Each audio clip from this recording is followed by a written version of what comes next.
कई दिनों से समंदर में भटक रहे सैनिकों की नजर अचानक एक अजीब से नजारे पर पड़ती है। उनके ठीक सामने एक बर्फीला पहाड़ यानी आइसबर्ग खड़ा था। ये देखकर सब हैरान और उत्सुक हो गए, क्योंकि जिस रास्ते पर वो थे वहां कभी किसी आइसबर्ग का कोई रिकॉर्ड नहीं था। अब वो एक मुश्किल में फंस गए थे। हालांकि आइसबर्ग के पास कोई अनजाना खतरा हो सकता था, लेकिन इतने लंबे समय से भटकने की वजह से उनका सारा खाना पानी खत्म हो चुका था। हालात ऐसे थे कि ज्यादा सोचने का वक्त ही नहीं था। कुछ खाने पीने का सामान खोजने की उम्मीद में वे अपनी पनडुब्बी को आइसबर्ग के पास ले गए, लेकिन वहां जाकर पता चला कि रुकने की कोई जगह ही नहीं थी और उस द्वीप पर जीवन का कोई नामो निशान भी नहीं था। तभी एक सैनिक ने देखा कि जो पानी उन्होंने ऊपर खींचा है वो गर्म है, और तो और वो पानी मीठा था। इससे उन्हें यकीन हो गया कि पास में ही कोई नदी जरूर है जो समंदर में मिलती है। जैसा उन्होंने सोचा था वैसा ही हुआ। थोड़ी दूर पर एक भूमिगत नदी थी। उन्हें विश्वास था कि नदी के साथ साथ आगे बढ़ने पर उन्हें खाने के लिए कुछ जरूर मिलेगा। फिर क्या था, उन्होंने पनडुब्बी को नदी के बहाव के उल्टी दिशा में चलाना शुरू कर दिया। लेकिन जैसे जैसे पनडुब्बी आगे बढ़ी उन्हें एहसास हुआ कि ये उतना आसान नहीं है जितना उन्होंने सोचा था। आगे का रास्ता अजीब चट्टानों से भरा और बहुत खतरनाक था। कुछ मोड़ तो इतने तंग थे कि उन्हें चट्टानों से सटकर निकलना पड़ रहा था। ये सफर काफी डरावना था, पर जल्द ही उन्हें बाहर निकलने का रास्ता दिख गया। जैसे ही पनडुब्बी पानी की सतह पर आई, एक अजीब सा जीव पलक झपकते ही सामने से गुजरा। राइडर को लगा कि शायद उसकी आंखों का धोखा है। उसने दोबारा देखा तो कुछ नहीं था, लेकिन उसके दिल में एक अनजाने खतरे का एहसास पैदा हो गया। हालांकि ये एहसास जल्द ही हैरानी में बदल गया। जब राइडर और बाकी लोग पनडुब्बी से बाहर निकले तो उन्होंने देखा कि वो किसी दूसरी ही दुनिया में आ गए हैं। ये जगह अनजाने खतरों से भरी थी और हर कोने में मौत का साया था। उन्हें सबसे ज्यादा हैरानी तब हुई जब उन्होंने आसमान में टेरोसौर पिटेरोसौर को उड़ते देखा, जो कि कब के विलुप्त हो चुके थे। वहीं दूर एक डिप्लोडोकस आराम से पानी पी रहा था। ये देखकर हर कोई दंग रह गया। उन्हें यकीन नहीं हो रहा था कि प्रागैतिहासिक जीव यहाँ कैसे हो सकते हैं। होश में आने पर उन्हें समझ आया कि यहाँ ज्यादा देर रुकना ठीक नहीं है। वो तो सिर्फ खाना ढूंढने आए थे, किसी का शिकार बनने नहीं। लेकिन शायद अब बहुत देर हो चुकी थी। एक डायनासोर सीधा राइडर की तरफ झपटा। गनीमत थी कि एक साथी ने उसे वक्त पर बंदूक थमा दी। राइडर ने कई गोलियां चलाईं, पर डायनासोर को कोई खास चोट नहीं आई। तभी उनका बावर्ची MP-18 गन लेकर मदद के लिए आ गया। उसने और राइडर ने मिलकर ताबड़तोड़ गोलियां चलाईं। आखिरकार बुरी तरह जख्मी होकर डायनासोर डेक पर गिर पड़ा। खाने की इतनी कमी में उबला हुआ प्लेसियोसौर का मांस एक शानदार दावत थी। खाने की समस्या तो हल हो गई, लेकिन अब पनडुब्बी का ईंधन लगभग खत्म हो चुका था। मजबूरी में पेट भरने के बाद उन्हें उस भूली बिसरी धरती पर उतरना ही पड़ा। अभी वो कुछ ही दूर चले थे कि उन्हें झाड़ियों में 2 डायनासोर खाना खाते हुए दिखे। उन्होंने फौरन हमले की तैयारी कर ली, लेकिन तभी अचानक उनके पीछे से कुछ आदिमानव निकल आए और बिना कुछ कहे लाठियों से उन पर हमला कर दिया। लड़ाई की आवाज सुनकर डायनासोर उनकी तरफ बढ़ने लगे। मजे की बात यह थी कि आदिमानव ये देखकर भाग गए और सैनिकों को अकेले ही डायनासोर का सामना करना पड़ा। हालांकि डायनासोर की खाल मोटी थी, लेकिन लगातार गोलियों की बौछार वो झेल नहीं सका और मारा गया। तभी एक बेहोश आदिमानव को होश आया तो राइडर ने उसे पकड़ लिया। वो आदिमानव डरा हुआ था और लगातार एक दिशा में इशारा कर रहा था। हालांकि उसकी भाषा किसी को समझ नहीं आ रही थी, लेकिन उसके घबराए हुए चेहरे से लग रहा था कि वो किसी खतरे के बारे में बता रहा है। सब लोग बिना देर किए उस आदिमानव को लेकर पनडुब्बी में वापस आ गए। वहां बातचीत के दौरान उस आदिमानव को माचिस में बड़ी दिलचस्पी दिखाई दी। वो अपने हाथों से कुछ समझाने की कोशिश कर रहा था। किस्मत से वहां मौजूद लोग उसकी बात समझ गए। उन्हें लगा कि शायद उसने कोई ज्वालामुखी या ईंधन का स्रोत देखा है। कप्तान ने फौरन थोड़ा सा तेल अपने हाथ पर गिराया। आदिमानव का उत्साहित चेहरा देखकर उन्हें समझ आ गया कि उसे साथ लाना कितना सही फैसला था। अगर वो उन्हें रास्ता दिखाए तो वो खतरों से बचकर तेल के भंडार तक पहुंच सकते थे। इसके बाद सब फिर से निकल पड़े, लेकिन रास्ते में आदिमानव अचानक रुक गया और आगे बढ़ने से मना करने लगा। एली को लगा कि शायद ये उन आदिमानवों के इलाके की सीमा है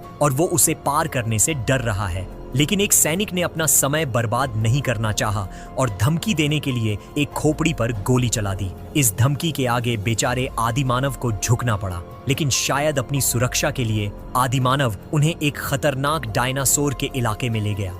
राइडर ने आदिमानव और बाकी लोगों को आगे भेज दिया और खुद कप्तान के साथ उस डायनासोर का ध्यान भटकाने के लिए रुक गया। लेकिन जो लोग आगे गए थे उन्होंने पनडुब्बी को हमले का सिग्नल दे दिया। सिग्नल मिलते ही बावर्ची ने सर्च लाइट जलाकर डायनासोर की लोकेशन पता की और तोप से हमला कर दिया। बेचारे डायनासोर मरते दम तक ये नहीं समझ पाए कि वो तो सिर्फ अपने बच्चों की रक्षा कर रहे थे और इंसानों ने उन पर बेरहमी से हमला कर दिया। जब मादा डायनासोर की आंखों से आंसू बहे तब राइडर और कप्तान को अपनी गलती का एहसास हुआ। अगली सुबह आदिमानव उन्हें उनकी मंजिल पर ले गया। वहां सचमुच बहुत सारा तेल था। इसका मतलब था कि वो जल्द ही उस द्वीप से निकल सकते थे। तेल को जल्दी से रिफाइन करने के लिए सबने मिलकर वहीं मौजूद चीजों से एक अस्थायी रिफाइनरी बना ली।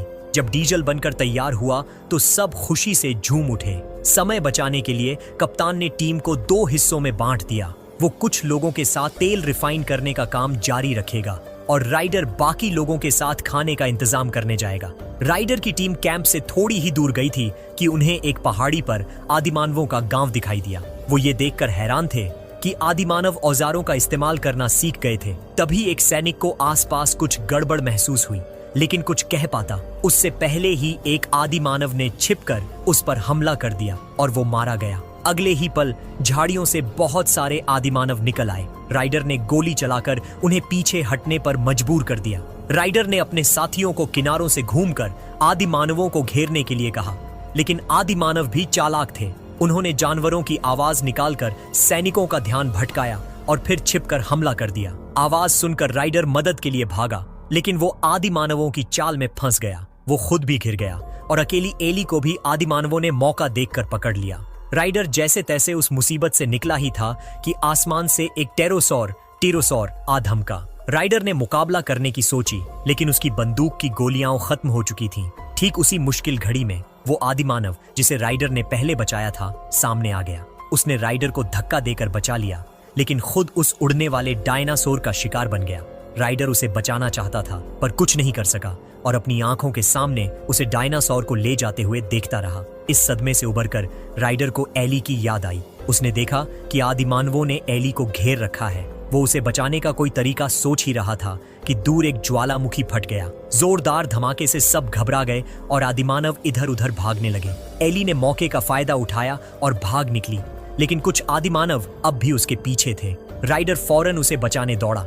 जब वो पहुंचा तो उसने देखा कि एली और एक आदिमानव दोनों एक दलदल में गिर गए हैं। राइडर ने बिना सोचे समझे आदिमानव को लात मारी, लेकिन इस कोशिश में वो खुद भी दलदल में जा गिरा। गनीमत थी कि दोनों ने एक तैरती हुई लकड़ी पकड़ ली और किसी तरह किनारे आ गए, लेकिन वो आदिमानव उतना खुशकिस्मत नहीं था और कुछ देर छटपटाने के बाद डूब गया।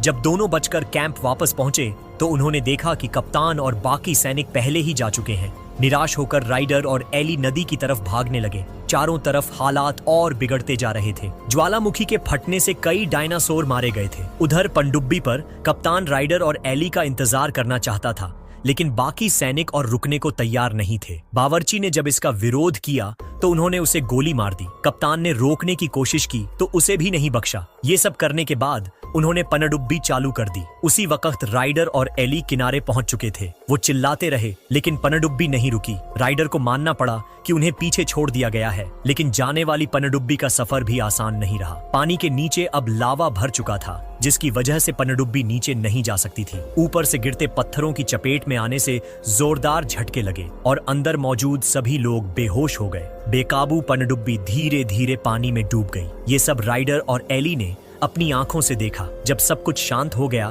तो वो दोनों उस जगह से निकल पड़े। एक दूसरे का सहारा बनकर वो उत्तर की ओर चलते रहे। उनके दिलों में उम्मीद थी कि वो इस भूली बिसरी दुनिया से बाहर निकल जाएंगे, लेकिन उनकी ये इच्छा कभी पूरी नहीं हुई। आखिर में उन्होंने अपनी सारी उम्मीदें एक बांस के डिब्बे में बंद कर दी, इस आस में कि शायद एक दिन किसी को ये मिल जाए। यह फिल्म 1975 में रिलीज हुई थी। इसका असली नाम स्टार जूलॉजिकल एज था, जिसे बाद में बदला गया। हालांकि फिल्म में डायनासोर का रूप कुछ भद्दा और कच्चा लगता है, लेकिन इससे इसकी कल्पनाशीलता और रोमांच पर कोई असर नहीं पड़ता। यह एक ऐसी फिल्म थी जो साहस और कल्पना से भरी हुई थी। यह कहानी विज्ञान कथा लेखक बरोज के उपन्यास पर आधारित है। बहुत लोग शायद इस लेखक को न जानते हों, लेकिन उनकी दूसरी रचना टार्जन आज भी दुनिया भर में लोगों की पसंद बनी हुई है।